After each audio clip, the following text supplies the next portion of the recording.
Zelensky might have been elected on Sunday in an incredible landslide, the highest vote for a president in any Ukrainian election. But he has one major problem facing him, is that he has Poroshenko's parliament and Poroshenko's government for the next 6 to 7 months. At the very least until the October elections, and then by the time the new parliament begins to sit, it'll be November. During that time, he really doesn't have much power. Ukraine's constitution is it's called a parliamentary, but it's a kind of a hybrid between parliamentary and presidential. That means he has really the ability to only appoint Minister of Foreign Affairs, Minister of Defense, General Prosecutor, and the Secretary of the National Security Council. Even the ministers, like the General Prosecutor and the two ministers, they have to be agreed with Parliament. So it's very likely that the current Minister of Defense, Minister of Foreign Affairs, and General Prosecutor will remain in place as well until October. Any Ukrainian president in this kind of system only really is able to implement policies if he or she has influence inside the Ukrainian parliament. And that means he needs to elect his own people. At the moment, there's only really one faction in the Ukrainian parliament, funded by Kolomoysky, Vidrodzenia it's called, Renaissance, that's potentially loyal to Zelensky, but none of the others. The two largest factions in the Ukrainian parliament are Yatsenyuk's Narodny Front and the Poroshenko bloc, who make up practically half of the Ukrainian parliament. So Zelensky is going to have a problem there. Even after the elections in October, it's not guaranteed under Ukraine's system that his faction joins a coalition. Just because you win a plurality of votes, i.e., you don't get 50%, you just happen to get more votes, more seats than the other factions, it doesn't mean that you're going to be the faction that creates a coalition. The other ones can create a coalition without you. There's an example of this happened in 2007, when the party regions came first with 33%, and it was not included in the coalition between Our Ukraine and Batkivshina, Tymoshenko's party. So again, the idea that somehow Zelensky is working in a system where winners take all is not the case. Ukraine is not like the rest of Eurasia, where you have these presidential authoritarian systems where parliament is irrelevant. In the Ukrainian case, parliament is extremely important. Now, Zelensky has prioritized at least three things. Like practically all of the candidates, including like Tymoshenko, Gritsenko, and others, they lied to their voters because they said that they would deal with issues which were not under their competence, according to the constitution. So decreasing the prices of utility bills is not something the president can do. Yet he claimed he was going to do that during the election campaign, as did Tymoshenko. That the issue of utility bills comes under the purview of the prime minister and government, not under the president. But many Ukrainians, sadly, still have this very Soviet kind of mentality that somehow the president's responsible for everything. If I have bad roads in my neighborhood, it's the president's fault. If I have bad plumbing, it's the president's fault. Well, I'm sorry, it's not. It's the government or the local council's fault. It's nothing to do with the president. So the utilities is already off the scale. And anyway, this was something that the IMF demanded a year before election day, probably one of the reasons why Poroshenko lost, not the only one, but one of them. I don't think raising utility prices by high margin is something that's going to be popular in any country, particularly just before election day. But the other two areas where Zelensky said he's going to make a breakthrough are fighting corruption and bringing peace to the Donbass. Well, we've already talked about the peace question in a separate video blog. I won't go into that. I don't think there'll be a breakthrough on that. There could be a breakthrough in the fighting against corruption, particularly in certain key areas, and particularly in the whole question of, will Ukraine's elites finally no longer be above the law? Will they be accountable in front of the law? And of course, this was one of the areas that probably hurt Poroshenko the most. The whole question of he didn't sufficiently change the system so that people were accountable before the law. And that particularly referred to members of the previous regime, the Yanukovych regime. But again, Zelensky here has to face a number of factors. Firstly, it's not true that he's inherited a country where there's a clean slate. A lot was done during the 5 years of Poroshenko. Firstly, new institutions were created. Yes, they were just beginning to operate, like the National Anti-Corruption Bureau. So new anti-corruption institutions. Secondly, a huge number of areas where previously corruption flowered, like the state gas company, like in VAT refunds, like in the banking sector, all of those have been closed.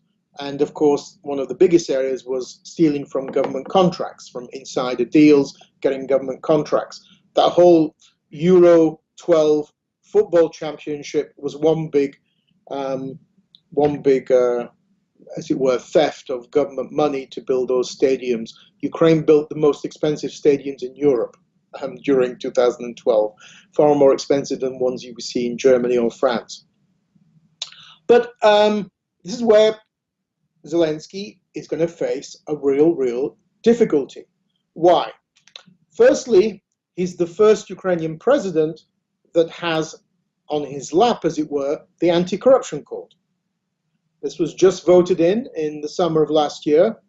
It's just becoming operational now. So anybody who was elected in this election would no longer have the excuse that I can't put anybody in jail from the elites because the judiciary is all corrupt. Well, any criminal cases dealing with Ukrainian elites no longer go to the corrupt judiciary, they go to the anti-corruption court. So that means that, Zelensky as president, he has no excuses. So people have to see him acting. But more importantly, that also means people linked to Zelensky.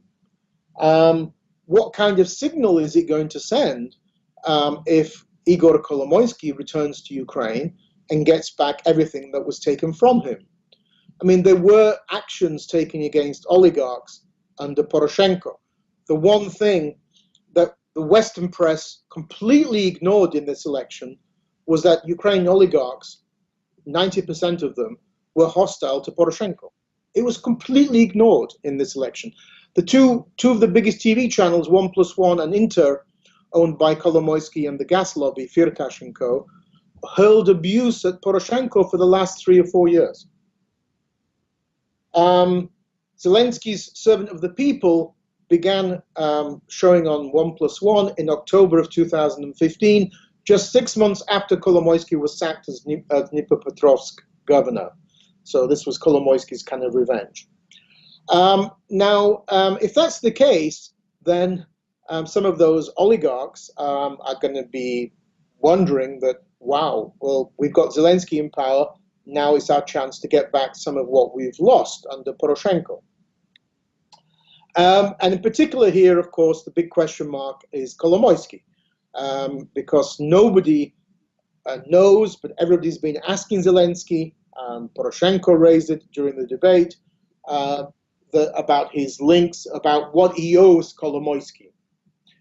And of course, Zelensky denied that he's in cahoots with Kolomoysky at any one time.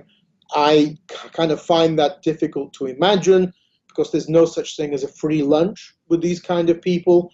Kolomoysky, when he was a patriot in 2014 and funded volunteer battalions to fight against the Russians in eastern Ukraine, didn't do that necessarily just because he was a patriot. He also expected something in return, and what he expected in return was that his old ways of making corrupt money would be left untouched. When Poroshenko went after those old ways of him making corrupt money, that's when Kolomoysky brought his paramilitaries into central Kiev, and there was a showdown in March of 2015, and that's when Kolomoysky was sacked. And then from then on, it went downhill, their relationship. So Kolomoysky is not going to be supporting financially and by giving airtime to Zelensky for free. He's going to want something in return. And he's so greedy, he couldn't even wait till Zelensky was elected. He already began working on bribing probably judges on the whole Pryvat case. And there are three particular areas that Kolomoysky is seeking. Firstly, return of Pryvat Bank, and now Western investigators hired by the National Bank of Ukraine found that 5.5 billion, I'll repeat that, $5.5 billion were laundered by Kolomoysky and his allies through Pryvat Bank over a 10-year period. So between 2006 and 2016. 2016, Pryvat Bank was nationalized. Now, Pryvat Bank was always losing money because money was being stolen, money was being taken out of it. Last year, under state control, Pryvat Bank made money, made a profit. Can you believe it? Made a profit under the state, but not under Kolomoysky. Now, Pryvat Bank was important because it was the largest bank in Ukraine. Obviously, Kolomoysky wants that back. He's already kind of hinted at that. And these court cases already go in that direction. If he were to be successful, Zelensky's image is destroyed and Ukraine's image is destroyed because IMF support for Ukraine rests on the Pryvat Bank not being returned to Kolomoysky. Of course, other things as well, but the Pryvat Bank being nationalized was something that IMF called for. Two other areas that were taken away from Kolomoysky. Firstly, state. Until 2014, Kolomoysky was dominant. He was a monopolizer of Ukraine's oil market. Importing of oil, refining of oil, transportation of oil, the pipelines and such like. And all of these companies were state companies that somehow Kolomoysky had managed to gain control of their boards of directors, and therefore he siphoned off money from these. One in particular, UkrNafta, oil refining company, Kolomoysky managed to control. The regulations of how a quorum was decided on UkrNafta's board of directors was changed in 2015, so that took away Kolomoysky's ability to control that company. These companies were all given, all kind of transferred to Kolomoysky's control under the Poroshenko government in 2009, 2010. Now, so that's one other area he'd like to return to take control of oil, the oil sector. So you've got the gas lobby in charge of Inter Television, Firtash, Lovochkin, Boyko, and Kolomoysky was more involved in the oil refining sector, oil sector.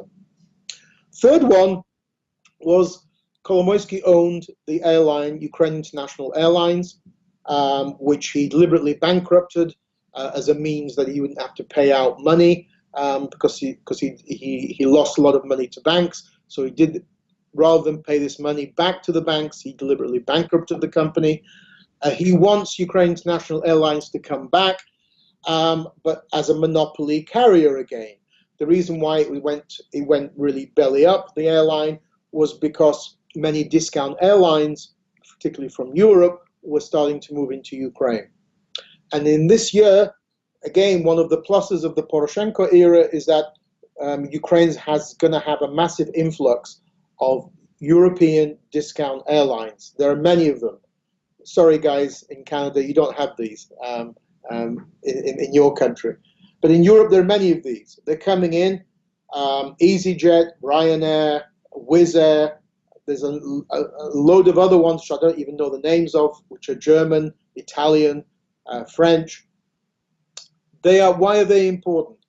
Because they're a cheap way for Ukrainians who don't have a lot of money to fly to Europe. When you now have a visa-free regime agreement with Europe, these airlines are great for Ukrainians who want to fly out to Europe. Kolomoysky wants to remove these discount airlines from Ukraine and return Ukraine International Airlines as the monopoly carrier within Europe. So those are the three things he wants back. Now, if Zelensky doesn't touch Kolomoysky, there are no criminal charges, and worse still, Kolomoysky gets back, for example, Pryvat Bank, then Zelensky's whole claim that he's going to fight corruption is simply destroyed. His presidency is over from that point of view. So as I've written on Twitter, if he really wants to prove he's a new face, he's a different person to the previous president, then as soon as Kolomoysky lands, have him detained and put him on trial in the anti-corruption court. Then you will certainly prove that Kolomoysky is not linked to you, that you're not reliant on him, and you'll prove that you are serious about fighting corruption. But if you don't put Kolomoysky on trial, if you allow him to get back Pryvat Bank, then forget anybody thinking of you as somehow different and somehow better than previous presidents. So Zelensky really has a lot on his plate that he has to prove. There are so many people who invested their hopes in him. He's inevitably going to disappoint some of them. But Ukrainians want to see heads on spikes when it comes to corruption. That's always been the failure. Yushchenko failed to do that, and Poroshenko did as well. And if Zelensky wants to be different, that's the way he's going to be different. If he doesn't do that, if he doesn't put heads on spikes, then he's no different to previous ones. And that's the area, fighting corruption is the area where Ukrainians want to see change the most, as it were. They want to see a different system. So if he can't do anything on utilities, because that's the purview of the government, if he can't really have a breakthrough in the Donbass in peace, because Russia understands peace in a different way to Ukraine, Russia's understanding of peace is capitulation, then the third area is one area that Zelensky could have a major influence in, and that is fighting corruption. But that means really dealing with very unpleasant factors, such as maybe having to put your own people, i.e. Kolomoysky, on trial. Thank you.